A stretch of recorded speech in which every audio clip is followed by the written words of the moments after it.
నా బండి సంజయ్ కొడుకు బండి భగీరథ పైన పోక్సో యాక్ట్ మీద కేసు నమోదైంది. ఇప్పటి వరకు పత్తా లేకుండా ఉన్నాడు బండి సంజయ్ కొడుకు. ఏం చెప్తారు దీనికి సంబంధించి? అంటే నేడు సిట్ విచారణకు కూడా హాజరవుతున్నాడు మధ్యాహ్నం 2ంటికి. హాజరైతాడా? అది ఒక ఉన్నతాధికారితో వేసినటువంటిది. ఎస్ఐటి అన్నారు, ఒక ఉన్నతాధికారితో విచారణ జరిపిస్తున్నటువంటిది. హాజరైతాడా కాదా అనేటటువంటి వాళ్ళ నాయన బండి సంజయ్ గారు చెప్పాలి. ఎందుకంటే నిన్న ఆయన జనాలను ఉద్దేశించి మాట్లాడుకుంటా తన కొడుకైనా తప్పు చేసినప్పుడు చట్టం తన పంతం చేసుకుంటూ పోవాలి, ఎవరిని క్షమించాల్సినటువంటి అవసరం లేదనే వ్యాఖ్యలు వచ్చేటట్టు చెప్పిండు కదా. నిజంగానే బండి సంజయ్ గారికి నిజంగా చిత్తశుద్ధి ఉంటే తప్పించుకొని తిరుగుతున్నటువంటి కొడుకుని పోలీస్ విచారణకు తీసుకొని రావాలి. అప్పుడు ఆయన నాయకత్వం పట్ల, ఆయన చిత్తశుద్ధి పట్ల, ఆయన పారదర్శకత పట్ల ప్రజల్లో ఈరోజు ఉంటున్నటువంటి యొక్క అనుమానాలు తొలగిపోతాయి. అంతే తప్ప కొడుకునేమో తప్పిపించుకుంటా బయటకు వచ్చేమో చట్టం తన పంతం చేసుకుంటా పోండి అని అంటే కుదరదు కదా. ఎందుకంటే ఆయన కేంద్ర హోంశాఖ సహాయ మంత్రి లెక్క ఒక ఉన్నత పదవిలో ఉంటున్నప్పుడు, సిస్టమ్ని ఇన్ఫ్లుయెన్స్ చేసేటటువంటి తాకత్లను కూర్చున్నప్పుడు ఎన్ని రోజులైనా ఆలస్యం. ఇప్పుడు ఆయన కేంద్ర మంత్రి కొడుకుని గతంలో బీఆర్ఎస్ ఎమ్మెల్యే అలా కొడుకుని దేశం దాటిపించినట్టు దేశం దాటిపిస్తే ఆ పరిధి రాష్ట్ర సర్కార్ కిందకి వస్తుందా? రాదు కదా. సో అట్లా మీరు ఈరోజు ఒక ఉన్నతమైనటువంటి హోదాలు కాబట్టి ఫస్ట్ మీ కొడుకుని పోలీసుల విచారణకు తీసుకొని రండి, తర్వాత మీరు మీ పదవికి రాజీనామా చేయండి. అందరికి ఉంటుంది, ఎవరు కొడుకులని వాళ్ళకు.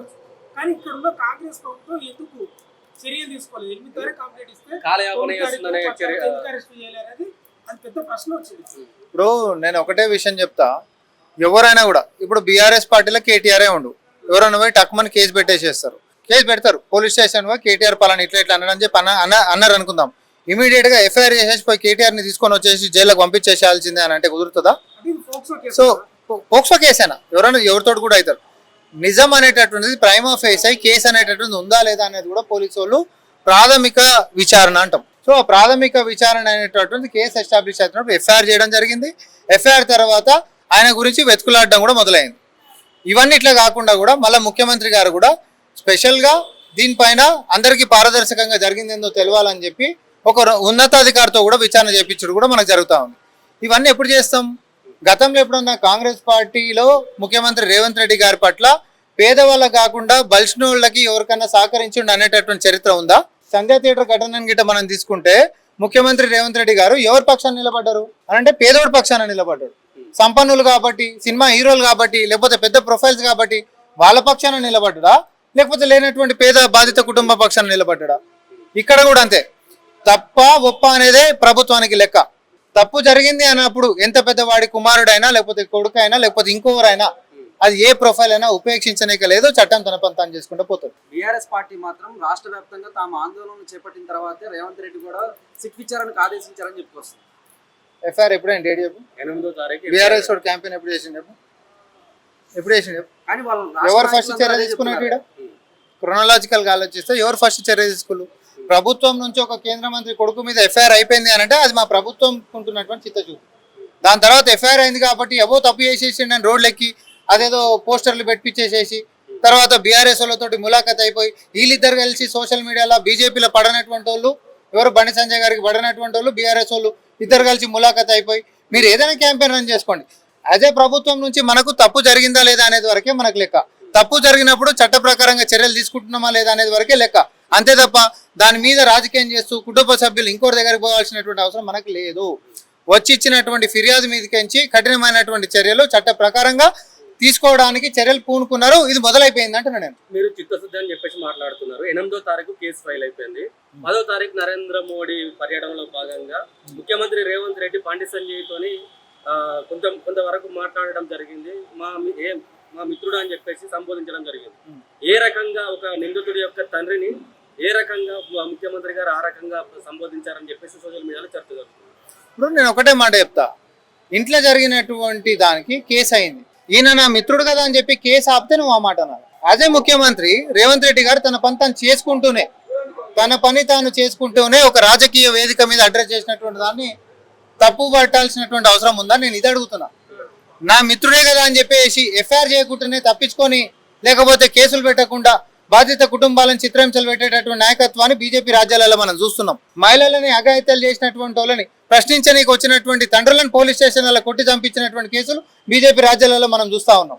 జస్ట్ 3 రోజుల ముంగట బీహార్ ముఖ్యమంత్రి ఇంటికి 2 కిలోమీటర్ల దూరంలో ఒక ఆడపిల్లని మానభంగం చేసి చంపేసి డస్ట్బిన్ లో పడేసిపోయినటువంటిది కూడా మనం చూసినాం.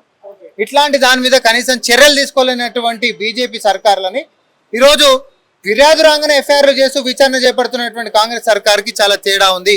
నేను మళ్ళా కూడా చెప్తా ఉన్నా, చరిత్ర కూడా పేదవాడి పక్షాన నిలబడ్డటువంటిదే ఉంది తప్ప బాధిత కుటుంబాలకు అండగా నిలబడ్డటువంటి చరిత్రనే రేవంత్ రెడ్డి గారికి ఉంది తప్ప ఆ కుటుంబాలకి పెద్దన్న లెక్క నిలబడ్డటువంటి చరిత్ర మాత్రం ఉంది తప్ప పెద్దోడు కాబట్టి బలవంతుడు కాబట్టి ఆర్థికంగా సంపన్నుడు కాబట్టి వానికి మద్దతు చేస్తామనేటటువంటిది ఆయన డిక్షనరీలోనే ఆయన నాయకత్వంలో కూడా లేదు. హనుమాన్ జయంతి సందర్భంగా జరిగిన ర్యాలీలో బండి సంజయ్ మాత్రం తన కొడుకు తప్పు చేయలేదు కాబట్టి కుటుంబపరమైన కుట్ర పన్నారని చెప్తున్నాడు కదా. ఇప్పుడు తప్పు చేసిండా తప్పు చేయలేడా విచారణ కొడుకుని తీసుకొని వస్తాయి. విచారణ కొడుకుని తీసుకొని రా, ఓ అడ్వకేట్ నుంచి పంపి ఫస్ట్ జరిగిందా లేదా పోలీసు వాళ్ళు మొత్తం బయట పెడతారు కదా. ఇప్పుడు ఇక్కడ ఎవరైతే మీకు బీజేపీ పార్టీలో నేతలకు మధ్యలో అంతర్గత కళాలు ఉన్నాయేమో మనకు సంబంధం లేదు, కానీ కేసుని కేసు లెక్క చూసి విచారణ పారదర్శకంగా చేయాల్సిన బాధ్యత మన మీద ఉందా లేదా? నువ్వు విచారణకే రాకుండా తప్పించుకొని తిరుగుకుంటా తప్పు లేదు అని అంటే ఎట్లా? నువ్వు విచారణకు నేను వస్తా, నేను తప్పు చేయలేదు, నేనేందో నిరూపించుకుంటాను ప్రజల ముందుకు వచ్చి మాట్లాడింది అనుకోండి, అది వేరే సంగతి. నేను ఎవరిని వదిలిపెట్టాను, నాపై కుట్ర చేసిన వాళ్ళని చెప్తా ఉన్నా నేను బహిరంగ సభ. ఇక అది వాళ్ళ పార్టీలో ఉంటున్నటువంటి అంతర్గత కళాలతోటి ఆ బీజేపీ నేతలని వాళ్ళతో కలయికతో నడుస్తున్నటువంటి బీఆర్ఎస్ నేతల గురించి వాళ్ళ అంతర్గత రాజకీయాలు మాట్లాడుతున్నటువంటి దానికి హెచ్చరిక తప్ప వేరేది అది అంతకుమించి ఏం కాదు. నేను చాలా స్పష్టంగా చెప్తా ఉన్నా, ఈరోజు మీరు అందరు యూట్యూబ్ ఛానల్స్, ఈ యూట్యూబ్ ఛానల్స్లల్లో మీరు కొంచెం ఏ సోషల్ మీడియాలకు పోయి ప్రొఫైల్స్లో కొంచెం బ్యాక్గ్రౌండ్ చెక్ చేసి ఒక వారం 10 రోజులు వెనక్కి గిట్ట పోతే ఎవడి ప్రొఫైల్ ఎవరికి ఇంక్లైన్ అయి ఉందో చాలా స్పష్టంగా తెలిసిపోతూనే ఉంటారు. సో ఈరోజు బీజేపీ నేతల మధ్యలో ఉంటున్నటువంటి కలహాలు, ఆ నేతల మధ్యలో ఉంటున్నటువంటి కలహాలకి బీఆర్ఎస్ పార్టీ మద్దతులు తీసుకొని ఈరోజు చేస్తున్నటువంటివి ఈ అంశాలకు అన్నిటికీ కూడా దారితీస్తున్నటువంటి మనకు ఒకటే లెక్క ప్రభుత్వానికి ఏ విషయం మీరు ఏమైనా కొట్టుకోదామండి, ఒక తప్పు జరిగిందని చెప్పి మా దృష్టికి వచ్చినప్పుడు ఆ తప్పు పట్ల చర్యలు తీసుకోవాల్సినటువంటి బాధ్యత మా మీద ఉంది, మేము తీసుకుంటాం. ఎవడు అడ్డం వచ్చినా వినేటటువంటి ఇది పరిస్థితి లేనే లేదు. ఏమంటుందంటే ఇక్కడ కాంగ్రెస్ ప్రభుత్వం బండి సంజయ్ 100% కుమ్మక్కైన్లు అని వాళ్ళు బలంగా ప్రశ్నిస్తున్నారు. ఇప్పుడు ఆ మాట మాట్లాడడానికే కొంచెం మన సిగ్గుండాలంట నేను. ఎందుకంటే సిరిసిల్లలో మీకు గుర్తుందా, ఒకసారి మైనర్ చిన్నపిల్ల మీద అఘాయిత్యం చేసినటువంటి బీఆర్ఎస్ పార్టీ లీడర్ వాడిని బెయిల్ ఇచ్చి బయటికి తీసుకొని వచ్చినటువంటి బాపతులు బీఆర్ఎస్.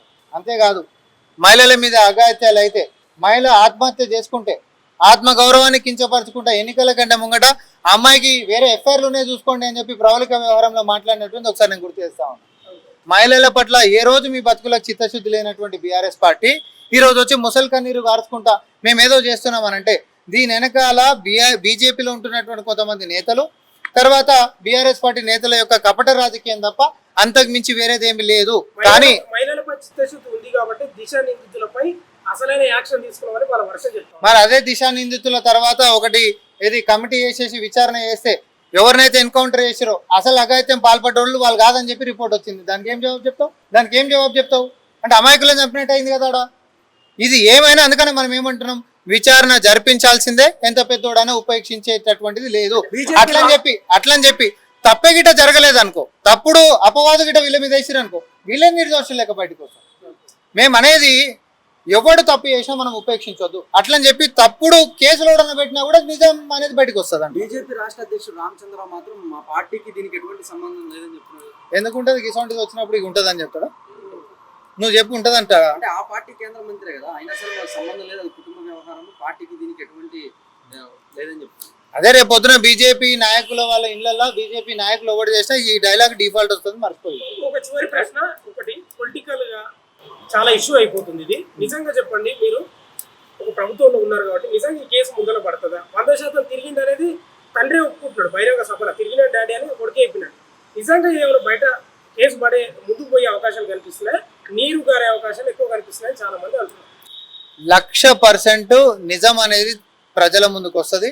100% నిజంగా బాధితులు ఉంటే వాళ్ళకి న్యాయం జరుగుతుంది. 100% తప్పుడు కేసులకి టైం ఉంటే కూడా అది కూడా విషయం బయటకు వస్తుంది. ఏది ఉన్నా పారదర్శకంగా మాత్రము 100% ప్రజల ముందుకు పారదర్శకంగా ఈ యొక్క విషయాన్ని ముందు పెట్టేటటువంటి బాధ్యత మా నాయకులు రేవంత్ రెడ్డి గారి యొక్క ఆధ్వర్యంలో పోలీస్ శాఖ ప్రజల ముందుకు తెస్తారు. బండి భగీరథ పరారీలో ఉన్నాడని చెప్పేసి మొన్న అధికారులు చెప్పారు. పరారీలో ఉన్న అతను దేశం దాటిపోయే అవకాశాలు ఎక్కువగా ఉంటాయి కాబట్టి అతనికి లుకప్ నోటీసులు ఎందుకు ఇవ్వలేకపోయిందని అనే చర్చ. అంటే నీకు తెలవాలి కదా, నీకు తెలవాలి బయటికి వెళ్ళిపోయినంటే ఇచ్చిందా లేదా కూడా అప్డేట్స్ మనం తీసుకోవాలి. ఎందుకంటే ఈరోజు విచారణకు చెప్పారు, ఈరోజు 2 గంటలకు విచారణకు పిలిచిర్రు. ఇప్పుడు విచారణ కూడా రాకుండా తప్పించుకొని తిరుగుతుందంటే నువ్వు అంటున్నటువంటి ప్రొసీజర్ అంతా స్టార్ట్ అవుతుంది. విచారణకు పిలిచినప్పుడు నువ్వు రాలేవనుకో, పోలీస్ స్టేషన్లో నీ మీద ఫిర్యాదు అయింది, నీకు ఫోన్ చేస్తారు, పోలీస్ స్టేషన్కి రా అంటారు, నువ్వు పోలేదనుకో నీ వెనకాల వాళ్ళు వస్తారు. పోతాడంటారా పక్క ఎలా పోలీస్ విచారణకు హాజరవుతాడంటారా? ఇప్పుడు నేను ఇంతసేపు మాట్లాడుతుందే గది. బండి సంజయ్ గారికి చిత్తశుద్ధి ఉంటే, నిజంగానే పారదర్శకంగా మీ నాయకత్వం ఉంటే కొడుకుంది విచారణకు పంపాల్సిందే. ఎందుకంటే మీ మీద మైల్ అంటుంది అనుకుందాం జరసేపు, చూసుకోవాల్సినటువంటి బాధ్యత కూడా మీ మీద ఉంటుంది. లేదు మీ కొడుకు తప్పు చేసింది అనుకో, చట్టాన్ని ఎదుర్కోవాల్సినటువంటి బాధ్యత కూడా మీ మీద ఉంటుంది. ఇది తప్పించుకొని పోలేదు.